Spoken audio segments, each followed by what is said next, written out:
Lehenik eta irakurri ingo dizuet. Euskal Jendarteak hamarkadetako sufrimendua, giza eskubideen urraketa eta elkar ulertzea eza atzean uzteko abagune historikoa bizi du. Bake, konponbide eta normalizazioari ateak kritiko dizkion etorkizuna esiratzen du hiritargoaren gehiengoak baita guk ere hemen gaudela noski. Esperantzari leihoak zabaldu eta ezberdinean arteko elkarlana sustatzeko garaia da. Euskal Jendartea protagonista nagusia eta pertsona guztien, giza eskubide guztien errespetua ardatz izango duen aroak eraikitzeko, hain zuzen ere. Bide horretan, egungo espetxe politikak traba nabarmena da. Justizia eta giza eskubideen errespetutik aldendutako gakoetan oinarritzen den espetxe politika. Euskal Jendartearen zati handi batentzat sufrimendua eta salmina besterik ekartzen ez duena. Sakabanaketa eta 1997 doktrinaren aplikazioa edo gaixo dauden presoak ez askatzea, hainbat hiritarrek mundu oso giza eskubideen alde lanean ari diren hamarnaka eragileek edo Europako giza eskubideen auzitegiak arbuiatutako neurriak dira.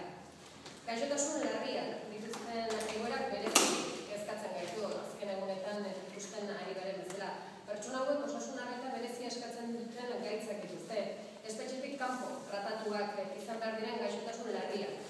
Josu Uribe Etxeberriaren egoerak iraganera, zure gaitu aspaldiko garaietara. Legez eta eskubidez aske behar zuen arren, giza eskubideen errespetutik erabat, aldenduta dauden arrazoiengatik bere egoerak horrekin luzatu dute eta luzatzen ari dira. Eta orain, horregatik soluzioak bultzatzeko unea dela, uste dugu. Bake, konponbide eta normalizazioaren bidean, espetxe politikaren aldaketa ezinbestekotzat jotzen dugu.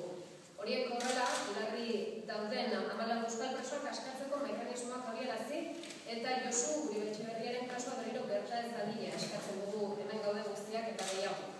Idazken sinatzen dugu pertsonak, gaixotasun larriak dituzten 14 presoen askatasuna eskatzeko, Donostia, ospitalea eta Arrasate lotuko dituen martxa egitera konprometitzen gara.